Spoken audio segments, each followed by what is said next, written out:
Hello everybody and welcome back to another episode of your OGR as the Edmonton Oilers walk into Game 3 of the Battle of Alberta and suck the soul out of the Flames, and we win Game 3 going up 2-1 in this series as we absolutely dominate Game 3 as the Edmonton Oilers walk away with a 4-1 dub where Evander Kane scored a natural hat trick, scoring 3 times in a row. McDavid now up at 23 points in 10 games. Draisaitl looking insane days. He had a 4-point night, and Mike Smitty was just the absolute brick wall we absolutely needed in this game. But before we get into all that, I'd like to just say, if you are new to the channel, guys, make sure to smash that subscribe button and hit that like button as well, as YouTube was like, hey, here's 1K, but psych, you actually don't get it just yet. You don't get 1K. So if you haven't already, guys, make sure to smash that subscribe button. It'll be very much appreciated as we're 2 away from hitting 1K. We all thought we hit it last night, but apparently YouTube was like, psych, you didn't. So if you haven't already, guys, make sure to smash that subscribe button and hit that like button as well. It'll be very much appreciated, boys. So let's get into this one here, boys and gals, and let's talk about this Edmonton Oilers game that we absolutely just demolished and played really, really good. Now, to start everything off, the Edmonton Oilers were without a doubt one of the best teams in this game, and it surprised me because I thought the Flames were going to fight back a little bit, and we all know that Game 4 is going to be definitely a fun one to watch because of the fact that I think the Flames will definitely take it a step up going into the next game, but this was a game where the Flames just really, once again, didn't look too great. They weren't playing their game, you know? They weren't playing very well defensively.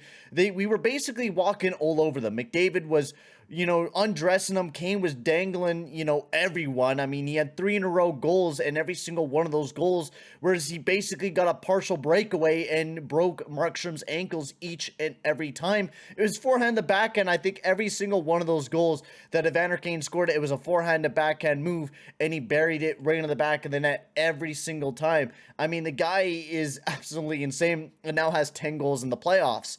So let's get into the scoring summary. There's not a whole lot of goals, or I mean, there's a decent amount of goals to talk about. A lot from Evander Kane, first of all, but we'll get into the first period of action where the Edmonton Oilers, well, we played really good in the first period. We should have had like a few goals in that first period, but Markstrom was standing on his head. I do give it to Markstrom. Markstrom did have a very good game. It was just until like his defense for the Flames just started not bailing him out as much.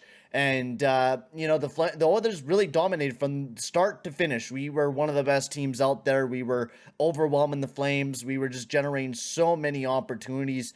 And Kane was a big part of it. That top line of Kane, McDavid, and Draisaitl were looking absolutely insane from start to finish. So moving into the second period where we started off really quick, where Zach Hyman got his 6th goal of the playoffs, burying it right in the back of the net. But a nice set of pass there by Leon Draisaitl. I had the burp there a little bit. But a beautiful pass by Leon Draisaitl, sending him up, and Zach Hyman bolted it right past Jacob Markstrom to get the very first goal of the game. And then right after that, Evander Kane, well, he started going on a tirade and started scoring goals.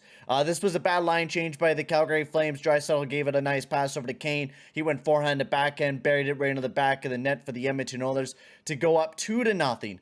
And then the second goal, I think this was the pass by Connor McDavid, who set him up for a beautiful goal. McDavid on a little bit of a, this was the beautiful move by Connor McDavid where he kind of flicked it up over to Kane, and then he just shoveled it right into the back of the net. And then the last goal was another pass from Connor McDavid, sending up Evander Kane, and he just, you know, did a little bit of a forehand backhand, and then he went to everyone, telling them to throw their hats off, and that was a natural hottie, baby, for Evander Kane, scoring a big one for the Edmonton Oilers as he was struggling the past few games. You know, he wasn't able to score a lot of goals in the first few games of this series.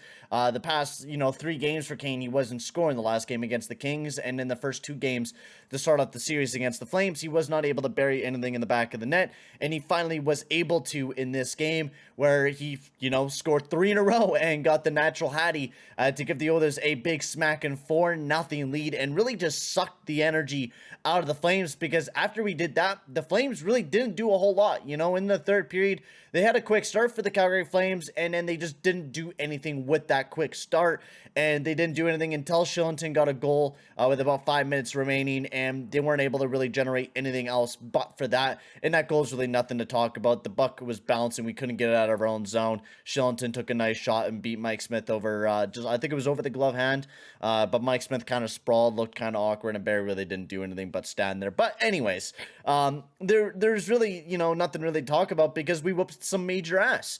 We played simply a really good game once again, like we played in game 2, where we played really good defensively. We just did the things that we needed to do to bring home the dub, and now we're up 2-1 in the series. Now, of course, there's a lot of concerns, especially for me as an Oilers fan. We did this against the Kings, where we had a bad, rough game 1. We hopped back game 2, game 3, we did really good, but then game 4, game 5, we didn't do very well. So I think a big thing for the Edmonton Oilers is that we can't get cocky. That's a big thing for us right now. We can't get cocky. We can't get comfortable with the series lead we have right now, because we're playing against the Flames. We're not playing against the Kings, where if we fumbled, game 4, game 5, we can make a comeback in the series. We can't simply do that against the Flames. We got to continue doing what we're doing. If we play like this, what we were doing in coming up in game 4, we will definitely win. Of course, if the Flames play a tremendous game going into game 4, it will be very hard for us to win. But if we simply keep doing what we're doing and keep playing really well defensively and keep peppering goals by Markstrom, who's not looking very good in the series simply right now, we can win this series if we continue to do what we're doing. And we could prove everyone wrong and move on to the conference finals, which honestly would be absolutely astounding for us to make it to the conference finals with this team that we right now currently have. I would absolutely enjoy that, to say the least. But, there's still a lot of steps we have to go. There's still 2 big dubs here for the Edmonton Oilers that we have to take in. So the biggest thing, continue to play what we're doing, continue playing very well defensively, and continue to pepper goals into the back of the net, because that's the way you always win, is peppering goals in the back of the net. But that's the way we need to simply play, and continue to get really good goaltending from Mike Smith, who was absolutely amazing. He did get steamrolled by the big bum Milan Lucic, who I don't know why, but steamrolled right into him. He got a misconduct though, which was kind of dumb, honestly, for the Flames, because then for like a whole 5 minutes, they weren't able to do anything from the 10-minute mark on. They weren't able to do anything because Milan Lucic decided to take a run at Mike Smith and got himself kicked out of the game, which I understand, trying to generate energy for your team, but that's kind of moronic. And you're definitely going to expect the Flames to really take it a step up going into game 4, and they're definitely going to come out and whoop some ass. Now, maybe I could be wrong, but the Flames, especially in the playoffs, usually teams bounce back, especially after this kind of beating. But we could have totally took the souls right out of them, and they might not be able to perform as well. So I'm hoping that that's the case. I'm hoping the Flames are just so flabbergasted going into game 4 that we really just take it once again and we continue to dominate, because I think that's a really big thing for us right now, is to continue to play really well and hopefully take the series here, because I think that would be absolutely amazing and a huge accomplishment for the Oilers to be able to defeat the Flames here in the second round. I think that would be massive. So let's get into the lineups instead of babbling on about what we need to do going into game 4. Let's get into talking about the lineups and everything, that the rest of the stuff that happened in the game. Like I was saying, Mike Smith got steamrolled. He was okay though. Do not worry, Mike Smith is okay. He got back out on the ice after doing a little bit of concussion protocol, because he did get nailed in the head a little bit by Lucic. But he did come out. He was amazing this game, quite honestly. Mike Smith was the MVP alongside of Kane, Draisaitl, and McDavid. They were also the MVPs as well. But Mike Smith had an amazing game, made a lot of big saves. Robin Tkachuk multiple times. Gaudreau made a lot of big saves for the Edmonton Oilers and was just a massive guy for us. Kane, Draisaitl, and McDavid were absolutely amazing line for the Edmonton Oilers. They were just all over the place, dominating, doing a lot of things out there. They had, the 3 big goals. I guess all the goals for the Edmonton Oilers, they were out on the line for the Zach Hyman goal. We were just doing a lot of things right, and we were able to pull away with, the W, because that line dominating so well. Hyman, Nuge, Puljujärvi, they had a little bit of a quiet night. Puljujärvi wasn't that amazing tonight. Nuge and Hyman, they did all right as well, but they definitely weren't our best line in the world. They definitely were kind of quiet compared to what they were in game 2. But, the top line stepped up even more, and that's a big thing. Like, if the second line's faltering, you need your first line to do really well. If your first line's not doing as great, your second line steps up, and that's what we see in the game too. And now the top line stepped up big time here in this game, and they were absolutely astounding. Fogle, McLeod, Yamamoto, they also had a better night. They were all right defensively, but they definitely had a better night offensively. I've seen them get a few offensive chances, and they were definitely around the net a pretty good amount, and they did get some good chances. In the Archibald, Ryan, Cassian line, not a lot to complain about. They weren't playing a whole lot of minutes. Like, Cassian only got like 5.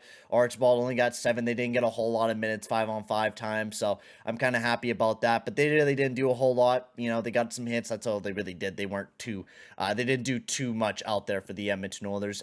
Kulak and Barry, they were one of our better defensive pairings. They didn't have an amazing night. They did give up a goal against, but if you take away that goals against, honestly, they didn't have a bad night, but they were the pairing that was out there the most throughout the night, so they took a lot of the big tasks, especially facing up against the Kachuk and Goudreau line a lot. Keith and Bouchard, they were all right. They didn't actually make any big mistakes. They didn't do anything offensively. They were just a solid overall defensive pairing throughout the night. And Nurse and Cece, I thought they were one of our best defensive pairings. I thought Nurse had a really good night, playing really well defensively and offensively as well. I thought they were one of our best defensive pairings. They just overall had a really good night, and they didn't have a bad night defensively, and I think that's because, you know, they didn't deal with a lot of the, you know, the bigger lineups. Barry and I think Kulak got a lot of the bigger tasks throughout the night.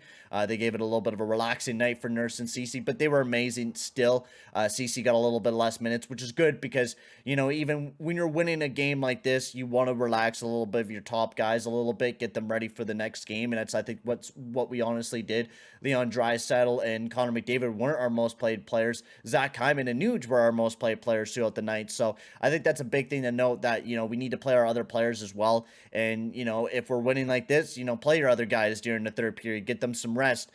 We didn't see that a whole lot from Dave Tippett a whole lot. So seeing that a little bit with Woodcroft and how he really manages the lineups, I absolutely love it. And I think, he's doing a great job with the lineups and everything like that. I only have like a few complaints like Puljujärvi and stuff like that, but otherwise we're winning games right now, so I don't think I have really anything in any room to complain about this team. And we didn't play like Keith and Bouchard a massive amount of minutes either. They were just kind of middle of the pack, you know.